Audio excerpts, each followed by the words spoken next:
सांगा. मग किमान या सुखदुःखात तरी मनापासून सहभागी हो. आठवतंय का सांगा बरं, कोणाच्या घरी गेलायत आणि 2 दिवस मुक्कामी थांबलायत, किंवा कोणता पाहुणा तुमच्याकडे आलाय आणि तो 2 दिवस थांबलाय. आमच्या वडिलांची आत्या आमच्याकडे मुक्कामी यायची, आणि आत्या जर मुक्कामी आली ना, सगळं घर रात्रभर गप्पा मारत बसायचं. आत्या जर 2 दिवस थांबली आणि 3ऱ्या दिवशी जायला निघाली, सगळं घर तिला एसटीला वाटा लावायला जायचं. आत्या नुसती एसटीत बसली आणि तिनं खिडकीतनं हात केला ना, येते, तिनं येते म्हणायला उशीर हो, सोडवायला आलेल्या लोकांचे डोळे पाणावत होते. एवढी माणसं भावनिक होती. आता लोक अंत्यविधीला जातात, तिकडं प्रेत जळत असतं आणि इकडं लोक मोबाईलमध्ये खेळत असते. कधी उरकतोय कुणाच ठाऊक म्हणतात. भावना शून्य झालो आम्ही.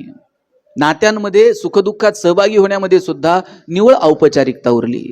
या औपचारिकतेच्या पलीकडे जाऊन एकमेकांना मनापासून भेटा, एकमेकाच्या सुखदुःखात मनापासून सहभागी व्हा.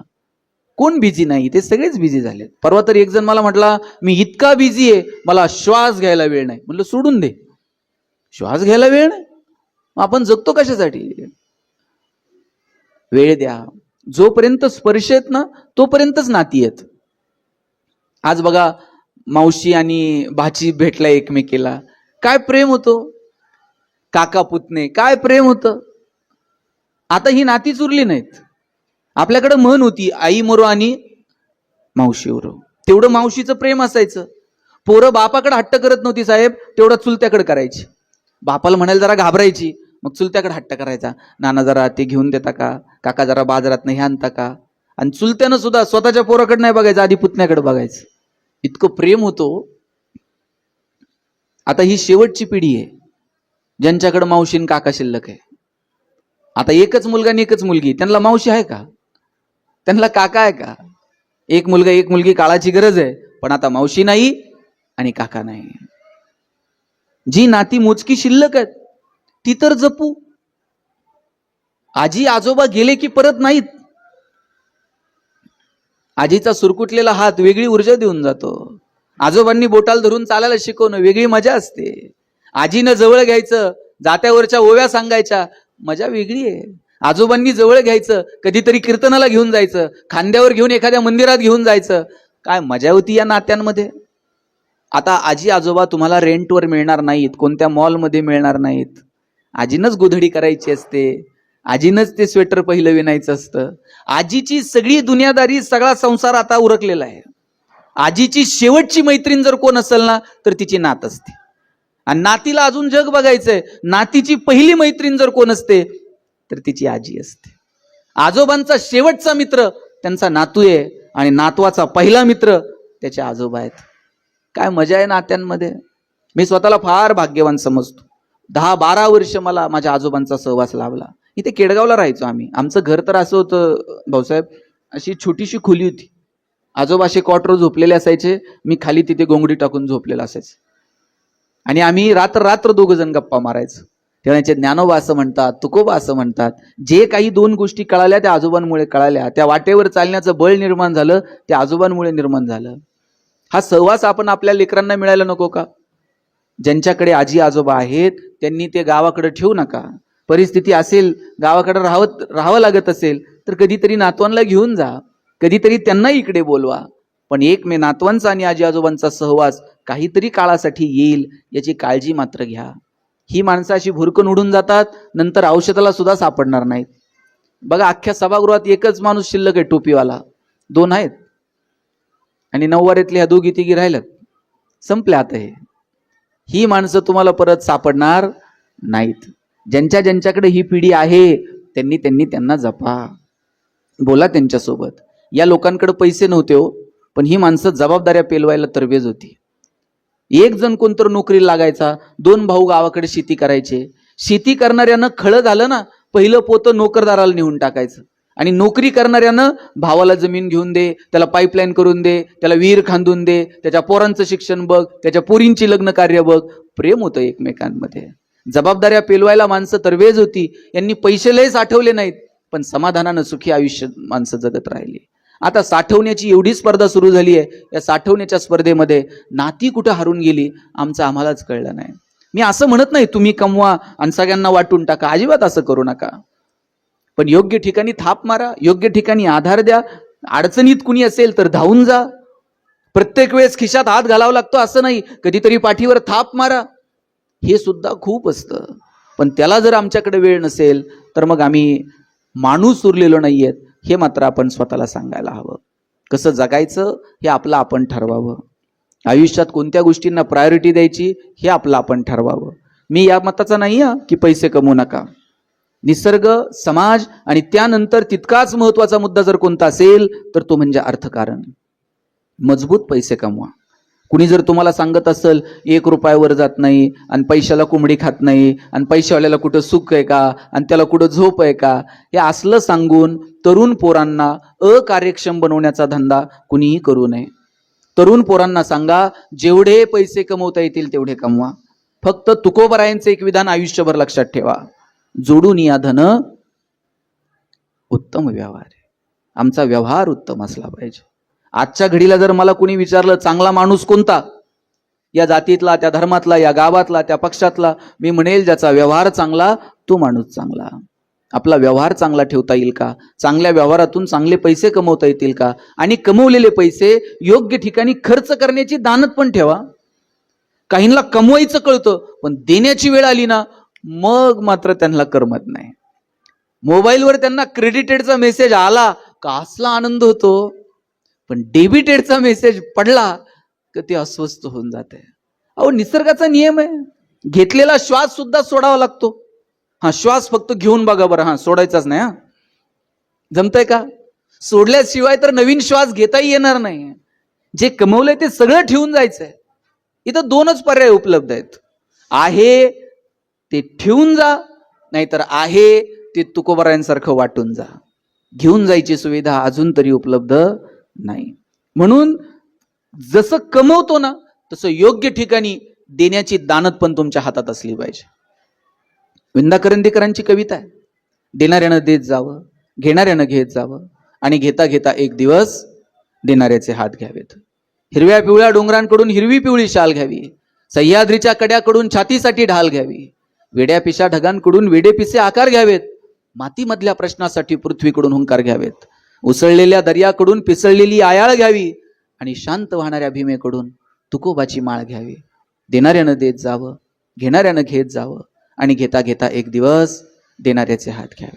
आणि माझा दावा आहे, तुम्ही जेवढं देता ना, निसर्ग तुमचं 1 रुपयाचं सुद्धा उसणं ठेवत नाही. कदाचित समाज त्याची जाणीव ठेवेल की नाही मला शंका आहे. तुम्ही जे द्याल त्याची जाणीव समाज ठेवेल की नाही मला माहित नाही, पण निसर्ग मात्र जाणीव ठेवतो. 1 दाना पेरला तर 1000 दाणे उगवतात, ही निसर्गाची पद्धत आहे. तुम्ही जेवढं द्याल त्याच्या हजारो पटीनं निसर्ग कोणत्या ना कोणत्या पद्धतीनं तुम्हाला ते परत करत असतो. म्हणून ती देण्याची दानत आम्हाला आमच्या हातात ठेवता येईल का? मी असंच एका कार्यक्रमात म्हटलं, आपल्याकडे जे आहे ना त्यातलं थोडं तरी इतरांना द्या. एक कविता आहे पहा, ज्यांच्या दारात बाग फुलून आली त्यांनी 2 फुलं द्यावीत, ज्यांचे सूर जुळून आले त्यांनी 2 गाणी गावीत, ज्यांच्या दारात आभाळ भरून आलं त्यांनी ओंजळभर पाणी द्यावं, आणि ज्यांची उंची आभाळाला टेकली त्यांनी अशाच मानावर करून बघू नये, थोडंसं खाली झुकावं, आणि जी माणसं मातीत मिसळतात त्यांना थोडंसं वरती उचलून घ्यावं. मी म्हटलं तुमच्याकडे जे आहे त्यातलं थोडं तरी द्या. 2-3 जणांना एवढं टेन्शन आलं, ते म्हणले ते आपल्याच्यानं देणं नाही होणार, निघून गेले ते. आणि जाता जाता त्यांना रस्त्यात सोन्यानं भरलेला हंडा सापडला. ते हंडा बघितल्यानंतर म्हणले आता असंही फुकट सापडलंय, यातलं थोडं तर देवाला देऊ म्हणले. ते म्हणले पण किती द्यायचं? लय नाही. हातात बांगडी असते ना, बांगडी एवढं वर्तुळ करायचं असं छोटस, सापडलेलं हंडाभर सोनं वर फेकायचं, आणि जेवढं त्या वर्तुळात पडन तेवढं देवाचं, आणि वर्तुळाच्या बाहेर पडन तेवढं म्हटलं आपलं. दुसरा म्हटलं काय स्वार्थी आहेस रे तू, सगळं फुकट सापडलंय, भगवंताच्या कृपेनं सापडलंय, आणि एवढी एवढंच वर्तुळ आखायचंय, त्यात काय पडतंय का नाही पडतंय? छोटं नाही म्हणला, अख्ख्या गावाला वर्तुळ आखायचं. आणि म्हटलं मग सापडलेलं सोनं वर फेकायचं, जेवढं वर्तुळात पडन तेवढं आपलं. तुम्हाला कळतंय का नाही? आता अख्ख्या गावाला वर्तुळ आखल्यावर त्याच्या बाहेर काय पडत असतंय का? वर्तुळात पडन तेवढं आपलं आणि बाहेर पडल तेवढं म्हणले देवाचं. तिसरा म्हटला तुम्ही किती स्वार्थी आहात, तुमच्यासारख्या लोकांमुळं कोरोना परत यायची शक्यता आहे म्हणलं. जरा तर देवाला घाबरा. तुम्ही भगवंताला फसवायला निघालात. एक म्हणतोय छोटं आणि एक म्हणतोय अरे म्हणला वर्तुळच आखायचं नाही, सोनं वर फेकायचं. देव कुठं असतो? वर. मग जेवढं वर राहीन तेवढं देवाचं आणि जेवढं खाली पडल तेवढं आपलं. जगातला सगळ्यात हुशार प्राणी कोण आहे? कोण आहे? तुम्हाला शंका आहे का? कोण आहे? माणूस. आणि हे कुणी जाहीर केलंय? इतका तो माणूस हुशार आहे, त्याचं त्यानंच जाहीर करून टाकलंय. मग 2 वर्ष कोविडमध्ये आपली हुशारी गेलती कुठे? डोळ्यानं न दिसणारा एक विषाणू, पण सगळं जग जागेवरती थांबलं. लोक खिडकीतनं खाली बघायची, जनावरं रस्त्यावर फिरतायत, आम्ही रस्त्यावर कधी येणार? कोरोना कुणी बघितला का? बघितला कुणीच नाही, पण कळला मात्र सगळ्यांना. जो विषाणू डोळ्यानं साधा दिसला नाही त्यानं सगळं जग जागेवरती थांबवलं. कोण आहोत आपण निसर्गाच्या समोर? निसर्गाच्या समोर आपण कोणी कोणी नाहीत. म्हणून जे क्षण वाट्याला आले ते आनंदानं जगा. जन्म आणि मृत्यू ही जी 2 टोक आहेत ना, यातलं एकही टोक तुमच्या माझ्या हातात नाही. मधला जो प्रवास आहे तो फक्त कसा जगायचा हे आपलं आपण ठरवायचं. कुणी इथं दाव्यानं सांगू शकेल का पुढे येऊन माझ्याकडे अजून 50 वर्ष शिल्लक आहेत, माझ्याकडे अजून पुढचे 10 वर्ष शिल्लक आहेत? घेतलेला श्वास परत सोडता येईल की नाही याची खात्री नाही हो. आम्ही कोणत्या अहंकाराच्या गप्पा मारत आहोत? आपण कोणी कोणी नाही आहोत, आपण पाहुणे आहोत. राहायचं जोपर्यंत त्याची मर्जी आहे तोपर्यंत आपण इथे आहोत. ज्या दिवशी त्याची मर्जी संपली त्या दिवशी निरोप घ्यायचा आणि हसत हसत निघून जायचं. इतकं साधं सरळ आणि सोपं गणित आहे. कबीरांचा एक दोहा आहे, देश देश के वैद्य बुलाए, लाए जड़ी और बूटी, जड़ी बूटी तेरे काम ना आए, जब राम के घर की खूटी, जरा हलके गाडी हाको मेरे राम गाडी वाले. कबीर सांगतात, देश विदेशातून तुम्ही वैद्य बोलवा, पण एकदा का निरोप आला मग तिथे कुणाकुणाचं चालत नाही. तुम्ही नीतू मांडके नाव ऐकलंय का? हृदयरोग तज्ज्ञ होते. त्यांच्या पत्नी अलका मांडके यांनी खूप सुंदर पुस्तक लिहिलं, हृदयस्थ नावाचं. नीतू मांडके पुण्यातल्या बीजे मेडिकल कॉलेजला शिकायला होते. अलका मांडके तिथेच शिकल्या. नीतू मांडके हृदयरोग तज्ज्ञ झाले, अलका मांडके भूल तज्ज्ञ झाल्या. त्यांनी लिहिलं, एक दिवशी असंच हसत हसत नीतूने विचारलं, अलका कधी जर मला अटॅक आला तर? ज्या माणसानं 10,000 पेक्षा जास्त शस्त्रक्रिया केल्या, बाळासाहेब ठाकरेंवर शस्त्रक्रिया करायची वेळ आली तर ती सुद्धा नीतू मांडकेंनी केली. आणि ते हसत हसत म्हटले, अलका मलाच अटॅक आला तर? अलका मांडकेंनी पटकन असा तोंडावर हात ठेवला. नीतू असं अभद्र बोलू नये. कोणत्या बाईला बरं वाटतं का नवऱ्यानं असं बोललेलं? पटकन तोंडावर हात ठेवला.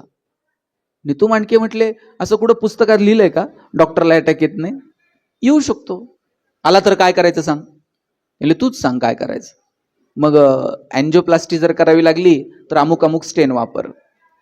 बायपास जर करावं लागलं तर अमुक अमुक तज्ज्ञाला बोलव. आणि हृदय जर ट्रान्सप्लांट करावं लागलं तर तुर्तास करू नको, इथे करू नको. आणि पुढे जाऊन हसत हसत नीतू मांडके म्हटले, अलका ते ऑपरेशन कोणी करायचंय ते करू दे, पण भूल मात्र तूच द्या. अलका मांडकेंनी लिहिलंय, मला माझ्या आयुष्यातही असं कधी वाटलं नव्हतं की हा प्रसंग फिरून कधीतरी माझ्याकडे येईल. एक दिवशी प्रवासात असताना अचानक फोन आला, अलका मला बरं वाटत नाहीये, समोर हिंदुजा हॉस्पिटल आहे, मी हिंदुजाला पोहोचतो, तू जिथे असशील तिथून हॉस्पिटलला ये. अलका मांडकेंनी हातातली सगळी कामं बाजूला ठेवली आणि हिंदुजाकडे निघाल्या. नीतू मांडके हिंदुजाच्या दारात पोहोचले, खाली उतरले, चालताही येत नव्हतं. वॉचमॅनच्या गळ्यात हात घातला, सांगितलं स्ट्रेचर बोलव, मला आयसीयू मध्ये घेऊन चल. स्ट्रेचर बोलवलं, आयसीयू मध्ये घेऊन गेले. ज्या हातांनी हजारो शस्त्रक्रिया केल्या ते नीतू मांडके लहान लेकरासारखं त्या आजूबाजूच्या डॉक्टरांकडे बघत होते, डोळ्यानं खुणवत होते, आता हे करा, आता ते करा. तितक्यात अलका मांडके आल्या. अलका मांडकेंना बघितलं, अलका मांडकेंचा हात हातात घेतला आणि म्हटले, अलका यातून मी वाचेल असं मला वाटत नाही. नीतू असं बोलू नको, मी आत्ता ऑपरेशनला घेते. सगळ्या टेस्ट झाल्या, ऑपरेशनला घेतलं. ठरल्याप्रमाणे अलका मांडकेंनीच भूल दिली, ऑपरेशनही झालं. पुढचे 3 दिवस नीतू मांडके श्वासासोबत झगडत होते. तिसऱ्या दिवशी पुन्हा हृदयविकाराचा झटका आला आणि ज्या माणसानं हजारो लोकांचे प्राण वाचवले ती नीतू मांडके हृदयरोगाने गेले, हृदयविकाराच्या झटक्याने गेले. देश देश के वैद्य बुलाए, लाए जड़ी और बूटी, जड़ी बूटी तेरे काम ना आए, जब राम के घर की खुटी, जरा हलके गाडी हाको मेरे राम गाडी वाले. जोपर्यंत त्याची मर्जी आहे तोपर्यंत आपण इथे आहोत. मर्जी संपली की सगळ्यांना एक दिवस निरोप घ्यायचा आहे. म्हणून जे नाती आहेत, प्रेम आहे ते जपा, एकमेकांना वेळ द्या, एकमेकांशी भरभरून बोला. भौतिक प्रगती केलीच पाहिजे, पण त्याच्यासाठी कुणाला दुखावू नका, त्याच्यासाठी निसर्गामध्ये कमालीचा हस्तक्षेप करू नका, त्यासाठी चुकीच्या मार्गाने काही करू नका. साधू संतांनी जो मार्ग घालून दिला